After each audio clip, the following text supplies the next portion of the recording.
Good morning. Hello everyone. Welcome to my vlog. Magandang araw po mga ka-SK. At dito po tayo. Goetz Farm, Zambales.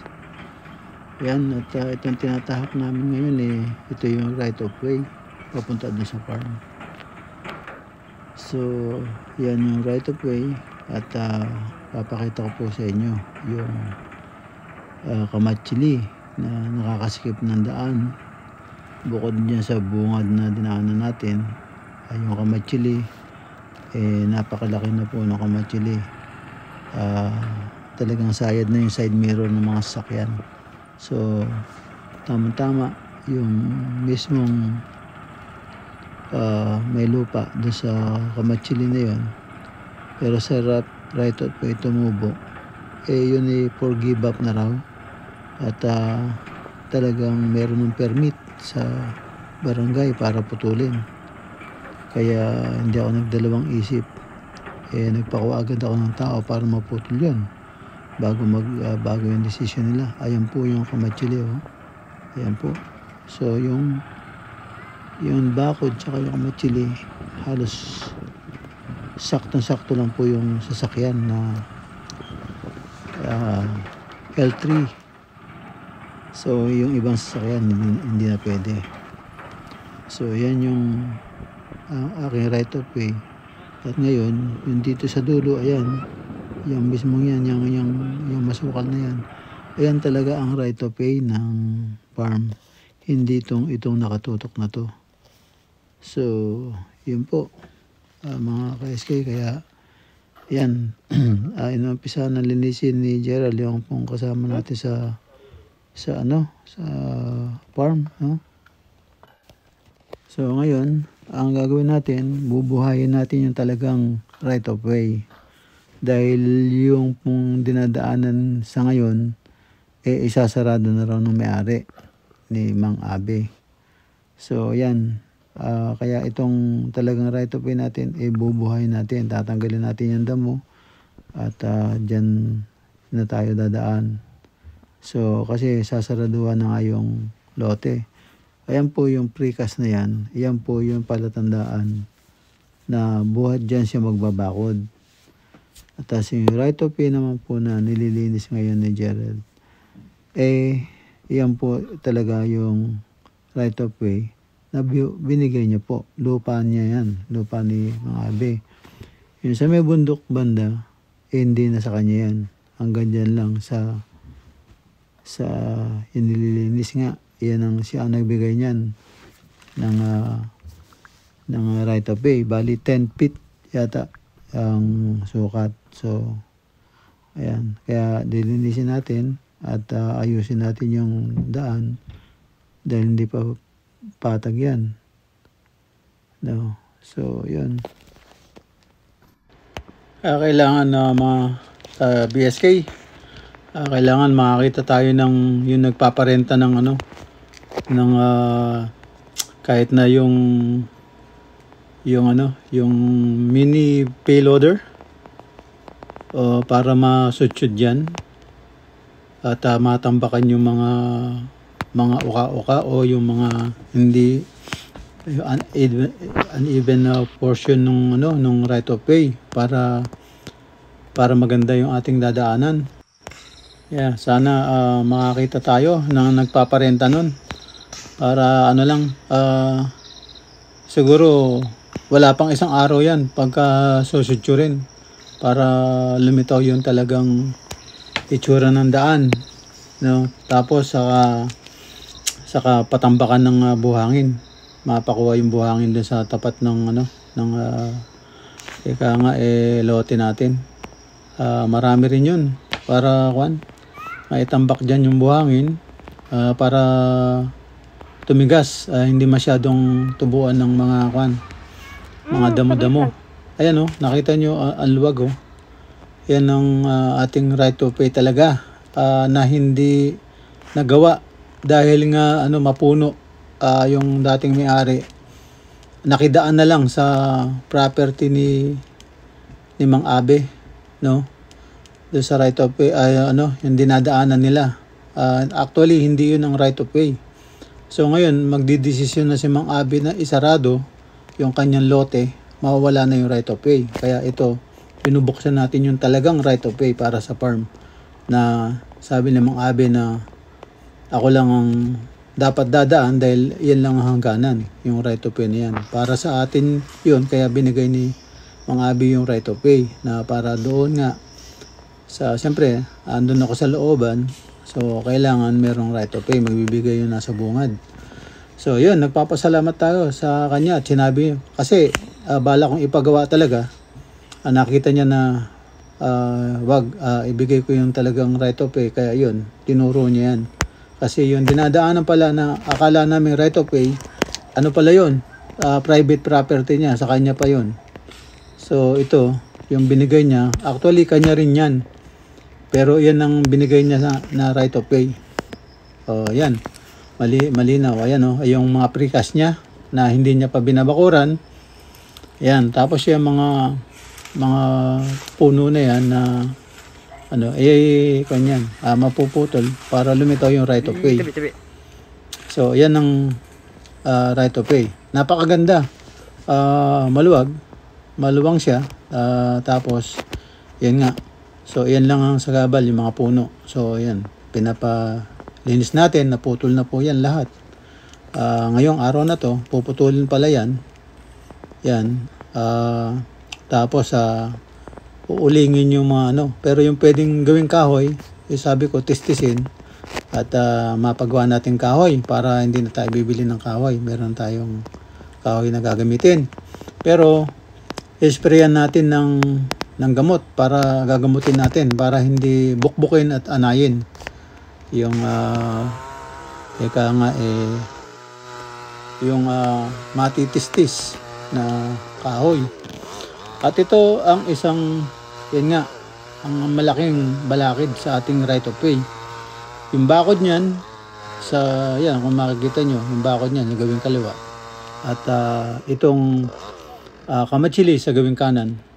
Pag pumasok po yung sasakyan dyan, halos abutin na yung bakod na barbed wire. Tapos isang daliri lang ang kakasya, yung L3. Pag pinasok ko dyan, daliri lang ang pagitan dun sa kamatsili. So masyadong makipot. Kaya nasabi ni Mang Abe na yan pala may permit na ng barangay para putulin. Dahil nga nakakasagabal sa mga pumapasok na mga sasakyan tulad ng panggamit sa bukid, yung harvester at tractor. So hindi sila makadaan dyan, lalo na yung tractor na medyo malaki, hindi sila pwedeng dumaan dyan. Talagang hindi kasya dahil dyan sa kamatsili. So yun, nung nasabi niya, hindi ako nagdalawang isip, ko agad, kaya ayan sila. Tinawag ko yung mga titis-tis o nagpuputol ng mga kahoy. Ayan po sila, yung mga masipag nating nakuha na tao. Ayan po sila. At inumpisahan na po nila na putulin yung kamatsili.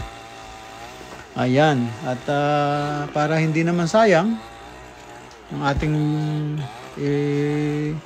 ibabayad dyan, kukunin ko yung kailangan pakinabangan na kahoy, kahit pa paano magamit, upuan o lamesa o kung ano pang magagamit natin.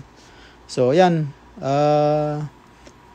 inuumpisahan na nila at medyo nahirapan sila, kaya nagpresyo sila kasi pagkataas niyang putulin yan, puputulin nila yung mga kahoy doon sa right of way. So at may mga kuryente na nakalapit sa kanila. So kaya yon, iniwas nila yung mga kuryente para hindi tamaan ng mga sanga. Ang dami sanga nung kamatsili, tapos mataas pa. So yun, yan. Pinagpuputol na nila yung sanga hanggang pababa sila ng pababa. At yun, pag naibol nila, titistisin nila na gagawin nilang lumber. So para meron tayong matistis, magawang upuan o lamesa. So yan, pinatistis natin ng kahit na ang kapal niya 3 inches ang kapal para kung gawin upuan hindi babayutok, solid. Ayan, sayang din, maganda yung kahoy ng kamatsili. So ayan, kung nakikita nyo ang daming tali dahil nga iniiwas doon sa masisirang puno ng mangga, kuryente. So tinatalian nila para dahan-dahan nilang ibaba. Tapos sa kabila naman may palay yata. So yun, so kailangan wala tayong, sabi ko sa kanila, safety unang-una, walang madisgrasyang tao at walang madisgrasyang mga pananim. So okay naman sila na ika nga yung mga taong nakuha natin. Sanay na silang mag-open ng clearing operation ng ika nga isang right of way o daan diyan sa Castillejos. So yan, halos dyan lang sila nakatira. So ayan, nakita nyo sa ika nga yung oras na ginugugol nila sa dami ng sanga. Ayan, nakita nyo, naputol na yung sanga. No, galing. A few moments later. Ayan mga ka-BSK, katapos nilang nagmerienda, banat uli. Yan, banat uli sa pagpuputol. Ayan po, medyo humahapon na rin. Siguro pag na-knockdown nila yan, bukas na nila titistisin, no? Tapos pagtaas noon, pag natapos sila dyan, uusog sila doon sa ating right of way, para i-clear up nila yung ating dadaanan, ating right of way. Ayan po, sa maghapon, ayan po ang tinrabaho nila. Medyo mabilis din po ang trabaho nila. Ayan, naibaba na nila yung mga sanga. So tapos yan, puputol-putulin na lang nila yan. Tapos titistisin yung pinakamalaking parte para magawang lumber, no? Ayan mga ka-BSK, okay po yung tropa na yan. Nasa ika nga tamang presyo naman, kaya walang problema. At meron din silang mga tao, marami silang tao. So yan, kaya medyo mabilis ang kanilang trabaho. Ayan mga ka-BSK, at naano na nila yung mga sanga, naibaba na nila. So yan na lang pinakapuno, isang ibubuwal nila. At hapon na rin, at siguro pagkabuwal niyan, lilinisin na nila yung daan, ang dadaanan ng mga tao. Tapos bukas na nila siguro titistisin yan. So yan, ang ganyan ang gagawin nila. So yan, ibubuwal na lang. Tapos pahinga na siguro sila dahil hapon na masyado. Kaya bukas na nila titistisin yan, para kasi kung matistis nila hindi matapos so bukas na lang nanakawin yan pagka medyo natistis na nila. Tapos kumbaga gagaang yung bubuhatin. So kukuhanin yan, mga kawin yan, yung mga sanga-sanga niyan, hindi pa sigurado, baka may manguha na dyan kasi uulingin yan. Mahal din yung uling. So yan, dyan sa uling nakikita na sila, hindi naman so walang mag-uuling, so kaya kukuhanin na nila yan. So yan, nabol na nila mga KSK, nabol na nila yung puno. Ayan, so tapos na, bukas na nila titistisin yan. A few moments later. Ayan mga ka-BSK, tapos na yung nagbol ng puno ng kamatsili. Bukas na nila titistisin. At itong si Gerald naman, at medyo nililinis niya, o kiniklear niya yung mga maliliit na mga sanga-sanga para bukas.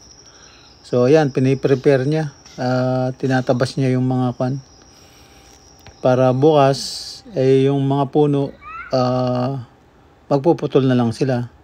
So ayan mga ka-BSK, kita mo nga naman, no? Naproblema tayo dun sa dinadaanan dati diyan sa dahil nga uka-uka at hindi makakaano yung mga sasakyan. Ito pa lang talagang right of way, maluwag na at mukhang maayos pa yata at napaganda. Ayan, mabuti na lang sinabi sa atin nung may-ari ng lupa.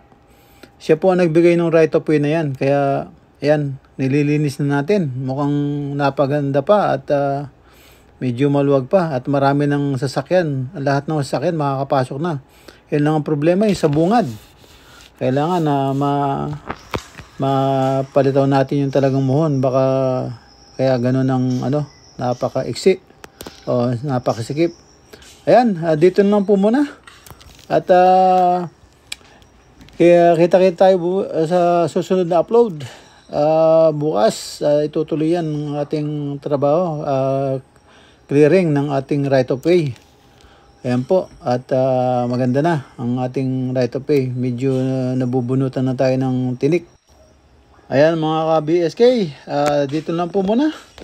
Ingat po kayo dyan and God bless. Bye-bye.